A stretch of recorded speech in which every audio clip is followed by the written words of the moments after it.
Welcome to my Genealogy Adventures YouTube channel. This channel accompanies the blog that I post on WordPress.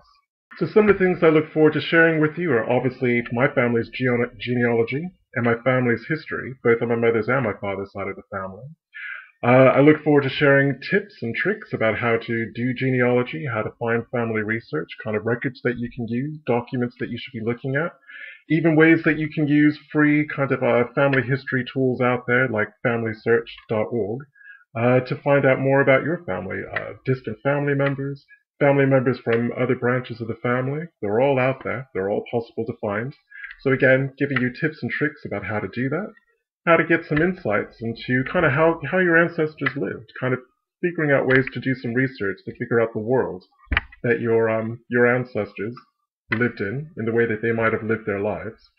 And the other part, the real adventure part of it, even though searching through documents can take you down some weird and wonderful avenues that are kind of adventurous, but the real adventure is as Genealogy Adventures kind of grows and develops, taking this on the road, really, through my DNA results.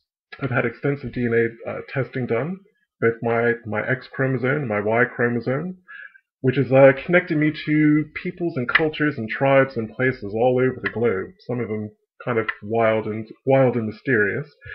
Well, I actually look forward to going on the road, meeting the modern day kind of tribes and people and cultures that share my DNA, both my father's DNA and my mother's DNA, and basically living amongst them for probably two to 3 weeks at a time.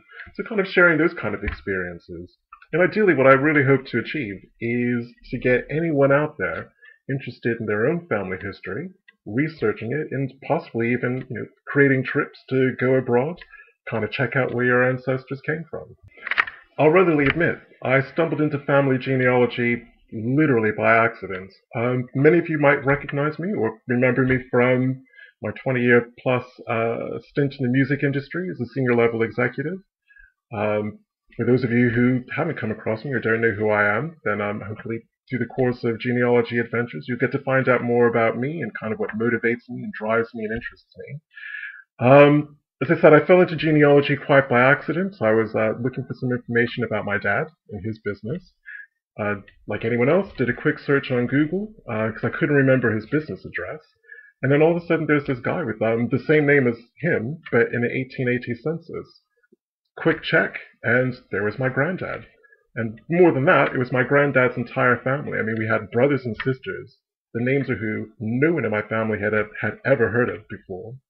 And I was really, really intrigued. And the more I delved into it, the more interested I became. And it kind of became like a bit of a challenge. I love a mystery. I love a challenge. I love a problem. I love being able to kind of work things out to get a solution or a resolution. And immediately instantly, the question came to my mind, just how far back could I actually push this story? So I found my grandfather, then I found his parents, so I found my great-grandparents, and then I found my great-great-grandparents, and before I knew it, in the blink of an eye, we were already back to like the 1770s. So around the time, just before the American Revolutionary War. So instantly, I was hooked, I was fascinated, and immediately I kind of wanted to know more. And I guess for me, where I come from in terms of family history and family stories, it's not just about collecting as many names as I could, dates of birth, dates of death, marriage, all that kind of thing. I really wanted to get a context about where my ancestors came from and kind of get a sense of what their life was like. So even though many of them may not have written letters or correspondence, or that correspondence has just been lost to time, again, chances are, could be a dusty box somewhere in the basement or up in the attic with those kind of crucial family history documents in there.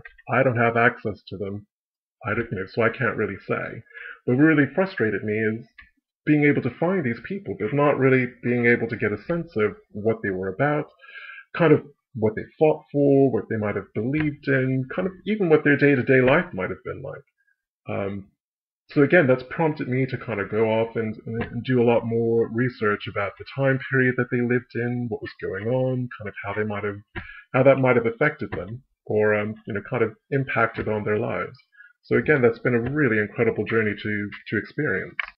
one of the main things that I really, really enjoy about genealogy and family history is the craft of storytelling. I love a good story, and that's one thing that you will definitely find when you do your own family history research. There are going to be a lot of stories out there. A lot of them will hopefully be good. In my case, there are a lot of good stories out there. There's some sad stories, there's some horrific stories, and there's definitely some eye-opening ones. And again, as I've gone in there and I've pushed things back on three sides of my family lines, I've been able to push the history all the way back to the European Middle Ages, with some weird, wild, wonderful, and some very, very heroic people, and I look forward to sharing those stories with you. And last but not least, what I'm really hoping that Genealogy Adventures is going to be is a resource to, one, inspire, two, share some information, again, to help hopefully some tips and tricks and tools to show you how to research your own family, or if you're doing that already, perhaps maybe get you to think about things you haven't thought about before. But mainly, and again, kind of coming back to me looking the way that I do, it's not going to be centric or centered on one race.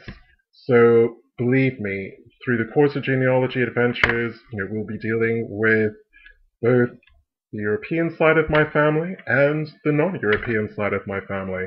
When I say non-European side of my family, that's everything from North Africa, China, India, and the Middle East, through to the gypsy populations of Eastern Europe. It's all going to get covered. So please, please, don't make an assumption just because I might have a certain skin tone that the Genealogy Adventures is just going to be skewed to one particular audience. I guarantee you there will be a little something here for everybody. So thank you once again for checking out Genealogy Adventures. Thank you for giving me your time. And as I said, I hope that this will be informative. I hope it'll be entertaining. And again, through the course of giving tips and tricks, either to inspire you to do your own family history research, or, as I said, if you're doing it already, perhaps just planting some seeds, getting you to think about maybe doing things a little bit differently. So again, thank you for your time, and have a great day.